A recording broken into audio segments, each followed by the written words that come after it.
कामयाब नहीं हुए, जिससे मिलना था उससे मुलाकात नहीं हुई। उसी तरीके से आप समझ लीजिएगा, हम अपने बच्चे को पढ़ा लिखा कर डॉक्टर बना लें, इंजीनियर बना लें, MBA करा लें, BTech करा लें, लेकिन अगर हम अपने बच्चों को अल्लाह की इबादत से नहीं जोड़ सके, असल मकसद से नहीं जोड़ सके और हम खुद उससे नहीं जोड़ सके, तो हमारा ज़िम्नी मकसद तो पूरा हो गया, लेकिन असली मकसद हल नहीं। दुनिया में बदअमनी क्यों है? दुनिया में बदअमनी क्यों है?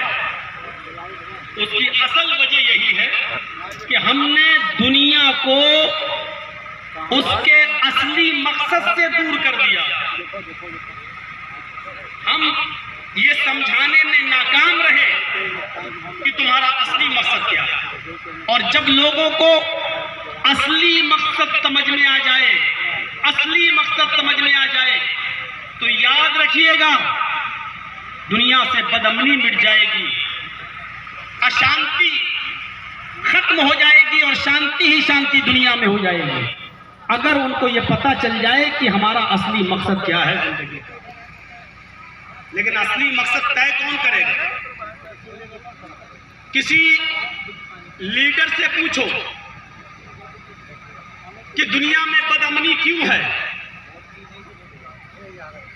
थोड़ा सा आप इस पर तवज्जो दें, उसके बाद हम दूसरी चीज पर आ रहे हैं। आप किसी लीडर से पूछो कि दुनिया में बदअमनी क्यों है, तो वो अपने हिसाब से जवाब देगा। वो कहेगा दुनिया में बदअमनी इसलिए है कि दुनिया की पॉपुलेशन, दुनिया की आबादी बढ़ती जा रही है। खेत में 100 आदमियों का अनाज पैदा होता है और 150 लोग पैदा हो चुके हैं, तो अब सब्जियों में इंजेक्शन नहीं लगाए जाएंगे तो क्या होगा? अब देसी मुर्गियां खत्म होकर पोल्ट्री नहीं आएगी तो क्या होगा? मसनूई सब्जियां और मसनूई चीजें अगर वजूद में नहीं लाएं तो हम इनका पेट कैसे पालें? किसी लीडर से, पॉलिटिशियन से अगर आप पूछें कि दुनिया में बदअमनी क्यों, तो उसका जवाब देगा कि बढ़ती हुई आबादी। किसी फिलोसफर से और किसी फलसफी से अगर आप पूछें कि दुनिया में बदअमनी क्यों, तो वो उसको अपनी अकल से जवाब देगा, कहेगा कि इसकी वजह, इसका रीजन है एटम बम। हर मुल्क ये चाहता है कि हम परमाणु बम बना लें, परमाणु शक्ति बन जाएं, ताकि हमारा पड़ोसी और हमारा मुखालिफ मुल्क, हमारा मुखालिफ दुश्मन हम पर आंख न दिखा सके। अगर आंख दिखाए तो हमारे पास भी उसको आंख दिखाने का मौका हो। आज दुनिया में बदअमनी की एक वजह यह भी है। एक फिलोसफर से पूछो तो वो कहेगा कि दुनिया में बदअमनी की वजह यही है, इजराइल के पास परमाणु बम है, ईरान चाहता है कि मैं भी बनाऊं ताकि वक्त आने पर मैं अपने दुश्मन को जवाब दे सकूं। और फिर देखिए कि इन दोनों मुल्कों में कैसी जंग छिड़ी हुई है, ज़बानी जंग भी और हथियार वाली जंग भी, क्योंकि इस्राइल नहीं चाहता है कि ईरान परमाणु शक्ति बने। या यूं कह लो कि कमजोर ममालिक चाहते हैं कि हम भी परमाणु शक्ति बन जाएं, ताकि ये ताकतवर ममालिक हमको और न दबा सके और न डरा सके। इसलिए बदअमनी की वजह यह है कि अगर हमारे पास अगर परमाणु हथियार नहीं है तो दुनिया में किसी के पास ना हो, अगर उनके पास है तो हमारे पास भी होना चाहिए। ये एक फिलोसफर आपको जवाब देगा, फलसफी जवाब देगा कि दुनिया में बदअमनी की वजह है एटम बम, परमाणु हथियार। या तो सबसे खत्म हो जाए या सबको इसकी इजाजत दे दी जाए, और ऐसा नहीं होगा। किसी कम्युनिस्ट से पूछो कि दुनिया में बदअमनी क्यों है, तो उसका जवाब कम्युनिस्ट ये देगा कि दुनिया में बदअमनी की असल वजह है सरमाया दाराना निजाम। दुनिया में कोई बहुत अमीर है और कोई बहुत गरीब है। दुनिया में बदअमनी की वजह यह है, गरीब चाहता है कि मैं अमीर बन जाऊं, अमीर चाहता है कि मैं पहले से ज्यादा अमीर हो जाऊं। अगर सबको बराबर बराबर रकम दे दी जाए, सबको बराबर बराबर मकान दे दिए जाए, सबको बराबर बराबर चीजें दे दी जाए, तो दुनिया में बदअमनी खत्म हो जाएगी, शांति ही शांति होगी। हम गरीब हैं, हम चाहते हैं कि दौलत में हम आपसे निकल जाएं, और आप चाहते हैं कि ये आदमी परेशान है तो और परेशान, ये हमसे आगे ना निकलने पाए। इसलिए दुनिया में बदअमनी की असल वजह यह है कि हम सरमायादाराना निजाम को खत्म कर दिया जाए, सबको बराबर बराबर दौलत तकसीम कर दी जाए। हुकूमत को चाहिए कि सबको दौलत बराबर बराबर दे। हमारे पास अगर 5 लाख रुपए है तो आपके पास भी 5 लाख हो, इससे ज्यादा नहीं हो। हमारे पास अगर एक बिल्डिंग है तो आपके पास भी एक बिल्डिंग हो, हमारे पास एक गाड़ी है तो आपके पास भी एक गाड़ी हो। मैं कहता हूं कि दुनिया में अगर ऐसा हो भी जाए तब भी बदअमनी खत्म नहीं हो जाएगी, और ऐसा हो भी नहीं सकता है। ये बताइए, जब हमारे पास ही तुम्हारे बराबर पैसा है तो हम इस जलसे में माइक क्यों लगाएंगे, हम इस जलसे में पंडाल क्यों लगाएंगे, हम क्यों आपकी गुलामी करेंगे? आपके पास जितनी रकम है उतनी हमारे पास है, हम क्यों रिक्शा चलाएंगे, हम क्यों मजदूरी करेंगे, हम क्यों आपके घर और मकान की तामीर करेंगे, हम क्यों सुबह 9 बजे आएंगे और 5 बजे अपने सर पर ईंटें लाद लाद कर आपकी मजदूरी करेंगे और चले जाएंगे? क्यों? हम तो आपके बराबर है दौलत में, हम तो आपके बराबर है पैसे में, तो हम ऑटो क्यों चलाएं, हम टैक्सी क्यों चलाएं, हम बस क्यों चलाएं, हम रिक्शा क्यों चलाएं, हम पिंडाल क्यों लगाएं, हम माइक क्यों लगाएं, हम क्यों मजदूरी करें और मिस्त्रीगिरी का काम करें? अगर सब में दौलत बराबर बराबर तकसीम हो जाएगी तो फिर मेरे भाइयों दुनिया का निजाम बिगड़ के रह जाएगा। कोई आपको होटल खोलने वाला नहीं मिलेगा, कोई दाल और चावल बेचने वाला नहीं मिलेगा, क्योंकि हमारे पास तो पैसा तुम्हारे बराबर है। हम क्यों दाल बेचें, हम क्यों सब्जी बेचें, हम क्यों मटन बेचें, हम क्यों चिकन बेचें? मेरे भाइयों ऐसा नहीं हो सकता है। लेकिन असल वजह यह भी नहीं है, ना एटम बम है बदअमनी का रीजन, ना ही ये जो चीज अभी हमने लास्ट में आपके सामने बताई सरमायादाराना निजाम, और ना ही मुल्क की बढ़ती हुई पॉपुलेशन और आबादी, ये असली रीजन नहीं है बदअमनी का। बदअमनी का असली रीजन यह है कि हमने मुल्क को, हमने दुनिया को उसके असली मकसद से दूर कर दिया है, उसको बताया नहीं कि असली मकसद क्या है। अभी आप फर्ज कर लीजिए, एक मिसाल मैं आपको दे रहा हूं, उसके बाद हम आते हैं। एक मिसाल पर गौर कीजिए, एक स्कूल है, सुबह 9 बजे खुलता है और 2 या 3 बजे उसमें छुट्टी हो जाती है। आपका बच्चा इसी स्कूल में पढ़ता है, 9 बजे का स्कूल है, आपका बच्चा 8:30 बजे स्कूल में आ जाता है। नर्सरी में पढ़ता है, छोटे छोटे बच्चे हैं, नर्सरी में पढ़ते हैं ये बच्चे, कोई फर्स्ट केजी में, कोई एलकेजी में, कोई यूकेजी में, कोई फर्स्ट में, कोई सेकंड में।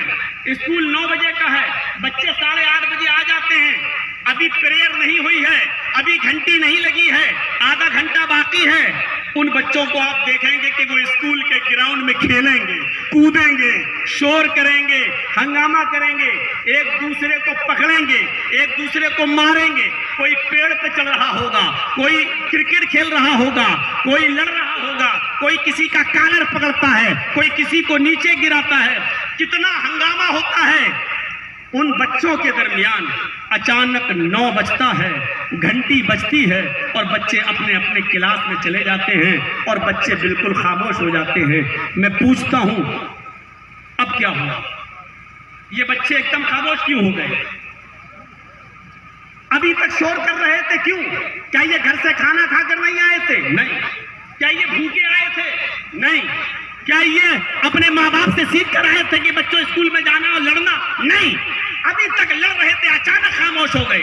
अचानक खामोश इसलिए हुए कि टीचर ने उनको उनके असली काम से, उनको उनके असली मकसद से लगा दिया कि बच्चों तुम पढ़ने आए हो, पढ़ो, तुम मैथ का काम करो, ब्लैक बोर्ड पे कोई चीज लिख दी, तुम ये काम करो, क्योंकि तुम स्कूल में पढ़ने आए हो। उनको उनके असली मकसद से लगा दिया। बच्चों में जंगो जिदाल खत्म, हंगामा आराई खत्म, गुस्सा गर्मी खत्म, सारे बच्चे जो भी लड़ रहे थे सब खत्म, और फिर अपने अपनी मकसद से लग जाते हैं और फिर वो अपना काम करना शुरू कर देते हैं। मेरे भाइयों, यही दुनिया का असली मकसद है कि हमने लोगों को असली मकसद से जोड़ा नहीं है।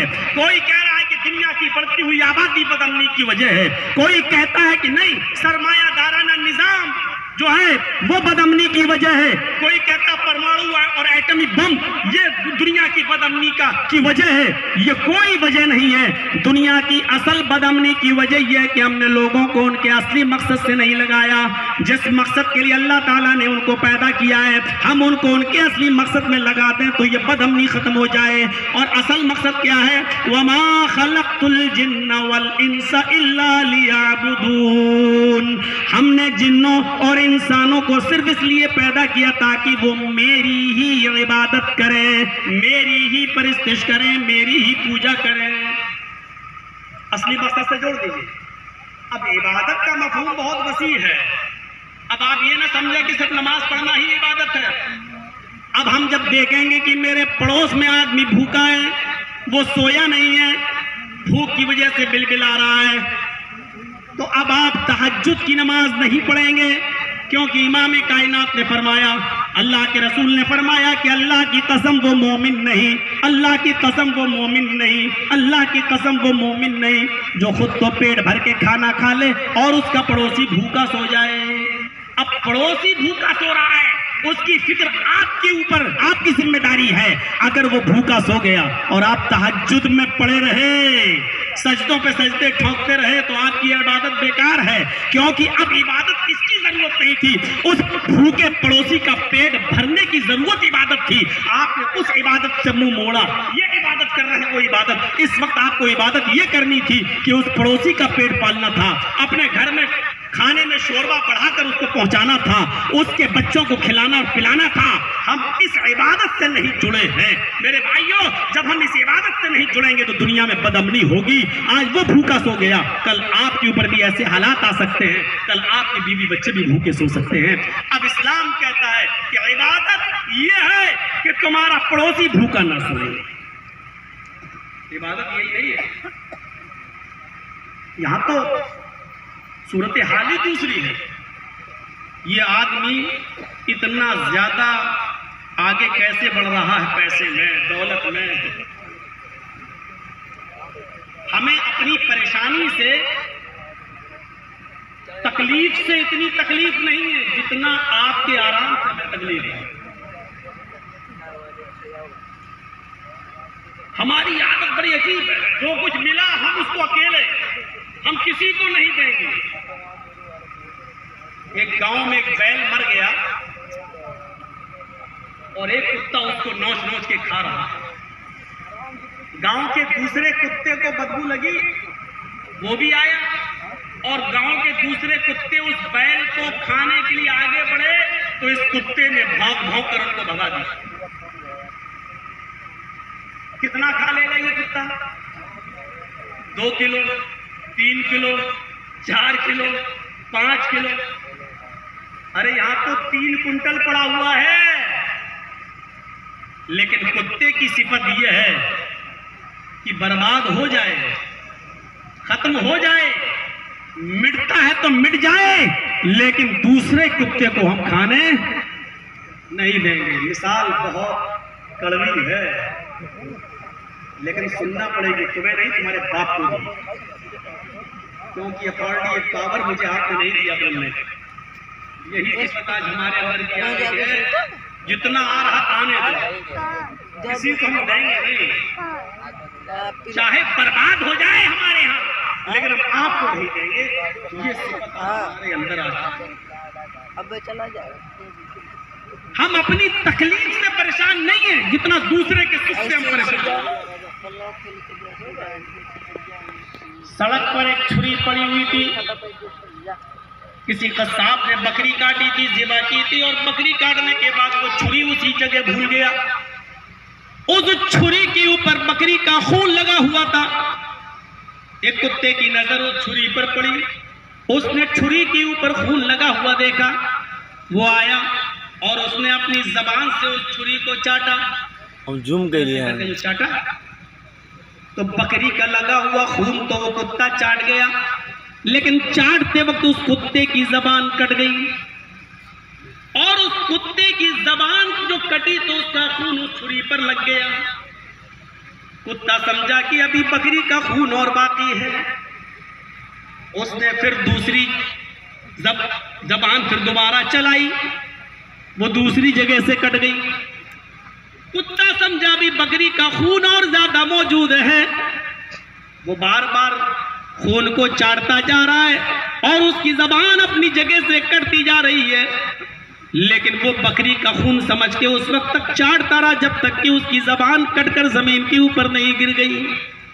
बिलाखिर जबान के कट जाने से जब कुछ खा पी नहीं सका तो एक दिन वो कुत्ता मर गया, यानी उसने अपने आप को हलाक कर लिया।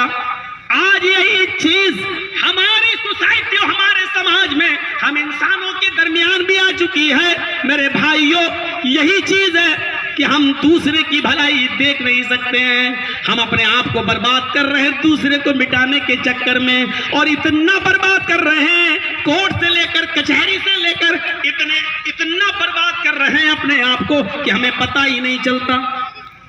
हमारे इटावा के जिस नाम नेहाद मौलवी ने हमें झूठे इल्जाम में फंसाया, उसने मुझे सजा तक दिलवाई, वहां तक पहुंचा, लेकिन उसने हमें बर्बाद करने के चक्कर में अपने आप को इतना मिटाया कि उसकी अपनी जमीन भी बिक गई, अपनी जायदाद भी बिक गई, अपना सब कुछ बेच चुका है।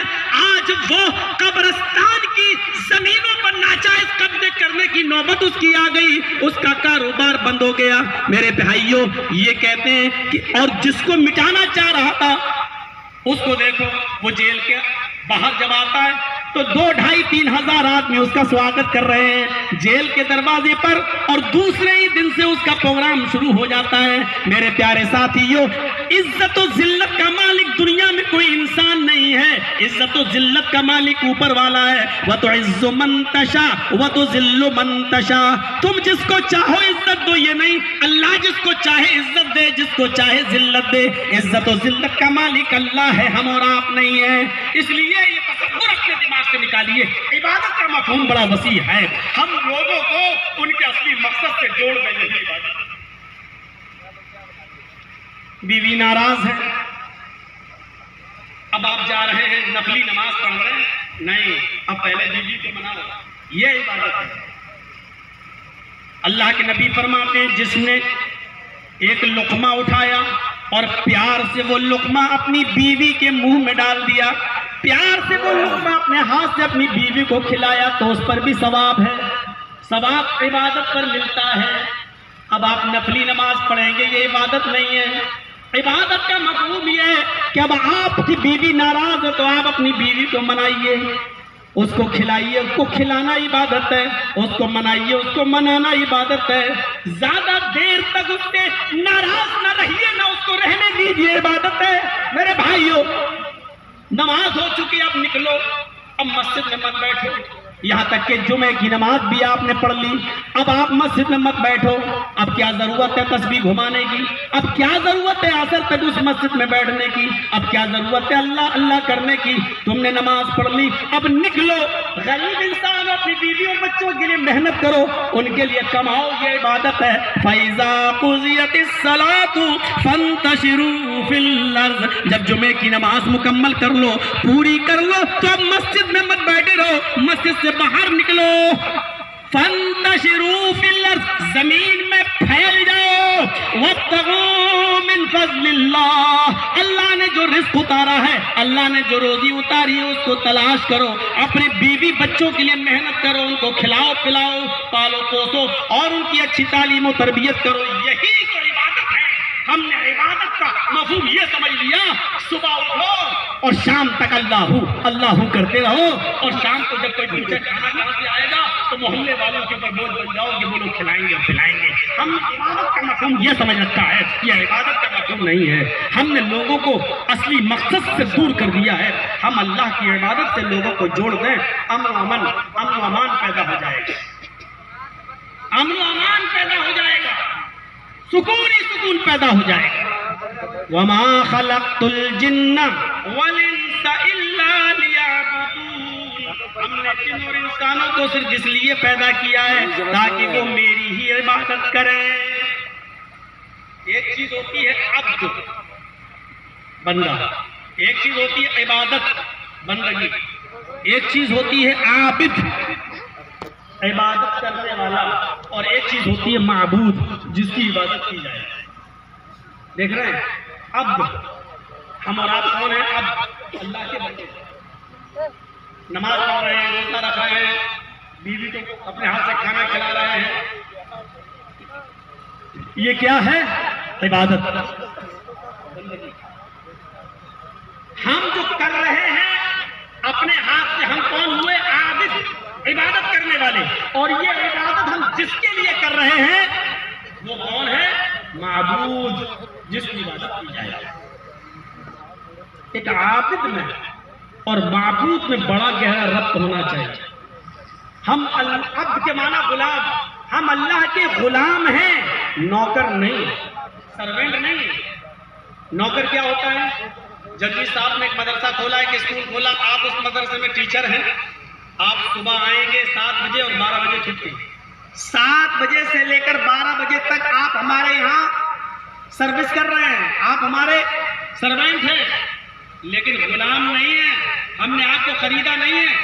12 बजे के बाद भी आप आइए, 1 बजे भी आइए, रात में भी आइए, नहीं, क्योंकि हमने आपको खरीदा नहीं है।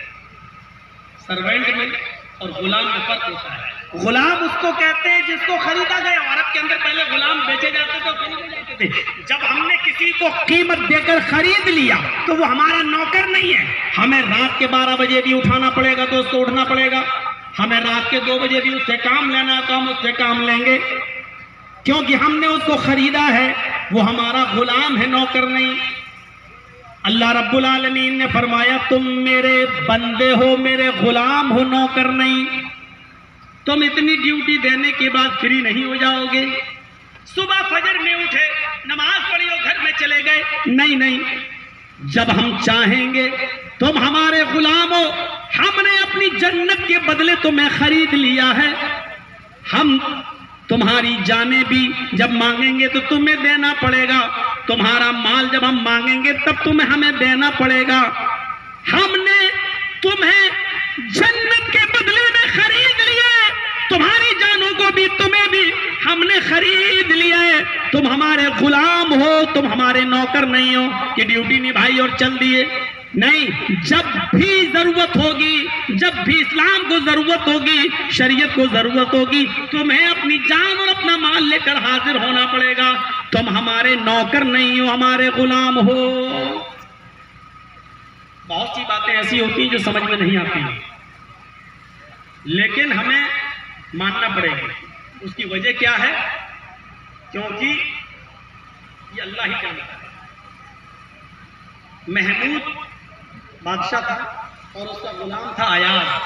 सुना है ना? महमूद और अयाज एक ही सफ में खड़े हो गए। महमूद और अयाज, न कोई बंदा रहा न कोई बंदा नवाज। महमूद और अयाज का किस्सा बड़ा जबरदस्त है। उसके और भी गुलाम थे महमूद के।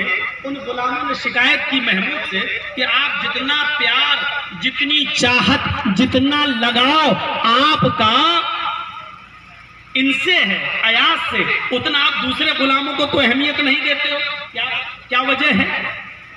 आए महमूद, हम भी तो आपके गुलाम हैं, और भी 15-20 जो लोग हैं वो आपके गुलाम हैं, लेकिन उतना प्यार, उतनी मोहब्बत आप हमें नहीं करते हो जितना आप अयाज से करते हो। इसकी वजह क्या है? महमूद ने कहा, तुमने हमारे ऊपर इल्जाम लगा दिया है कि मैं औरों को प्यार कम करता हूँ, औरों को कम चाहता हूँ और अयाज को ज्यादा चाहता। उन गुलामों ने कहा, हाँ यही वजह, हम देखते हैं।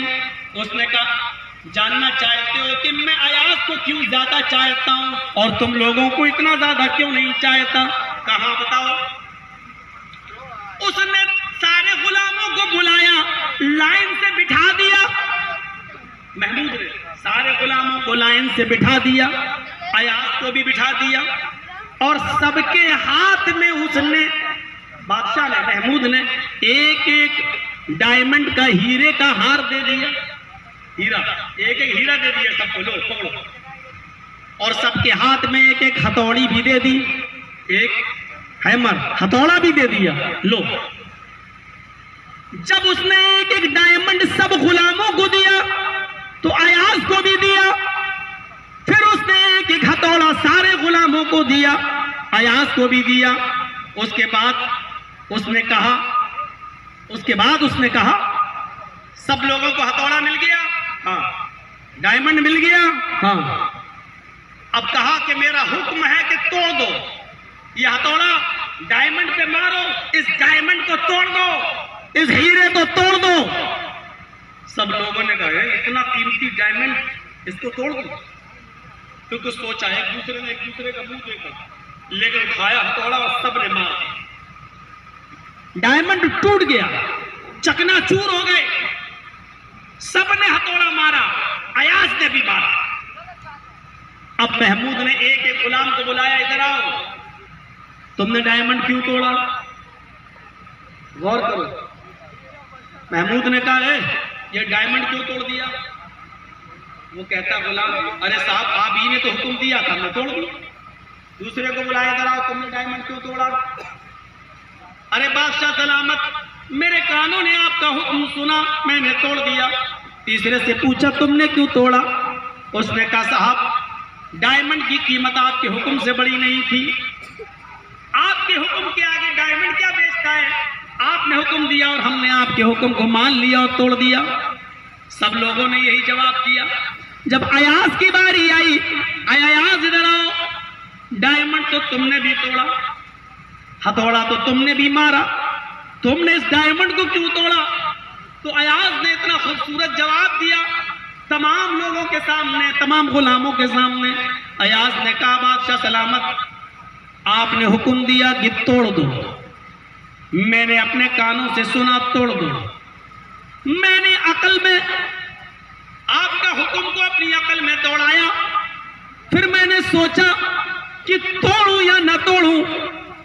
अरे बादशाह सलामत, ये मेरी अकल का नाकिस कसूर है, ये मेरी नाकिस अकल का कसूर है, ये मेरी नाकिस अकल का कसूर है कि मैं आपके हुक्म को समझ नहीं सका, मैं आपकी बात को समझ नहीं सका, ये मेरे दिमाग का कसूर है। और मैंने अपने दिमाग में जो बेहतर समझा, मैंने हथौड़े को मार दिया और तोड़ दिया। मुझे माफ कर दीजिए कि मैं आपकी बात को समझ नहीं सका, आपके हुक्म का माना और मतलब समझ नहीं सका। ये मेरी अकल का कसूर है कि मैंने आपके हुक्म को सही से समझा नहीं और मैंने तोड़ दिया। महमूद हंसने लगा और कहने लगा, आए मेरे गुलामों, देखो मैंने ही डायमंड तोड़ने का हुक्म दिया, तुम्हें भी दिया, इनको भी दिया, सबको दिया, और तुम सब ने डायमंड तोड़ा। लेकिन जब पूछा कि डायमंड तुमने क्यों तोड़ा, तो तुमने सबने मिलकर मेरा नाम लगा दिया। आपका हुक्म था तोड़ दिया, आपका हुक्म था तोड़ दिया, आपने हुक्म दिया तोड़ दिया। यही जवाब जब मैंने अयाज से मालूम किया तो अयाज ने सारा कसूर अपनी अकल को दे दिया और क्या कहा, ये मेरी अकल का कसूर है कि मैं आपकी बात को समझ नहीं पाया। यानी उसने मेरे ऊपर कोई इल्जाम आयद नहीं होने दिया, उसने मेरे ऊपर कोई इल्जाम नहीं लगने दिया। अब बताओ मैं अयाज को क्यों प्यार न करूं, अयाज से मैं मोहब्बत क्यों न करूं? एक अल्लाह के सच्चे बंदे का काम यही होता है कि अगर वो गलत रास्ते पे चला जाए, अगर वो शराब पीने लगे, जुआ खेलने लगे, जिना करने लगे, मेरे भाइयों, जबकि हदीस यही है कि मन यहदिहिल्लाहु फला मुदिल्ल लहु व मन युज़लिल फला हादिय लहु। अल्लाह जिसको हिदायत दे दे उसको कोई गुमराह नहीं कर सकता, और जिसको गुमराह कर दे उसको कोई हिदायत नहीं दे सकता। हिदायत देने वाला भी अल्लाह, गुमराह करने वाला भी अल्लाह। लेकिन एक बंदे का सही माना और मफहूम ये है कि वो अपने रब के ऊपर इल्जाम न आने दे। अगर शराब पीने लगा है, जुआ खेलने लगा है, जिनाकारी की तरफ बढ़ गया है और उससे पूछा जाए कि तुम ऐसा क्यों कर रहे हो, तो वो ये न कहे कि मेरे रब ने ही मुझे हिदायत नहीं दी है, मेरे रब ने मुझे गुमराह कर दिया, बल्कि इन सारी चीजों का इल्जाम वो शैतान पर लगा दे और ये कहे कि मैं क्या करूं, कोशिश तो करता हूं लेकिन शैतान बहका देता है, शैतान मेरी अकल पर हावी है, मेरे दिल पर हावी है, शैतान इन चीजों को छोड़ने ही नहीं देता है। इन गंदे कामों की निस्बत वो मेरी तरफ न करे। मेरे प्यारे साथियों, अल्लाह के बंदे में, सच्चे बंदे में यही निस्बत होनी चाहिए, एक बंदे का और अपने माबूद के, एक आबिद का अपने माबूद के साथ यही बर्ताव होना चाहिए कि अगर वो कोई नेक काम करे, अच्छे काम करे तो कहे अल्हम्दुलिल्लाह, अल्लाह ने मुझे हिदायत दी है, अल्लाह ने मुझे नेक अमल की सआदत से नवाजा है। लेकिन जब वो कोई गलत रास्ते पे चले तो कहे कि शैतान ने हमें बहका दिया है। उसकी निस्बत वो अपने रब की तरफ न करे, अल्लाह की तरफ न करे। तो मेरे भाइयों, ये एक आबिद और माबूद में फर्क होता है। हम सब अल्लाह के बंदे हैं, गुलाम हैं, नौकर नहीं। हम जब लोगों को अल्लाह की इबादत से जोड़ेंगे तो सुन लीजिए, उसमें बहुत सी चीजें आपको ऐसी नजर आएंगी जो आपकी अकल में आएंगी, और बहुत सी चीजें ऐसी हैं जो आपकी अकल में नहीं आएंगी।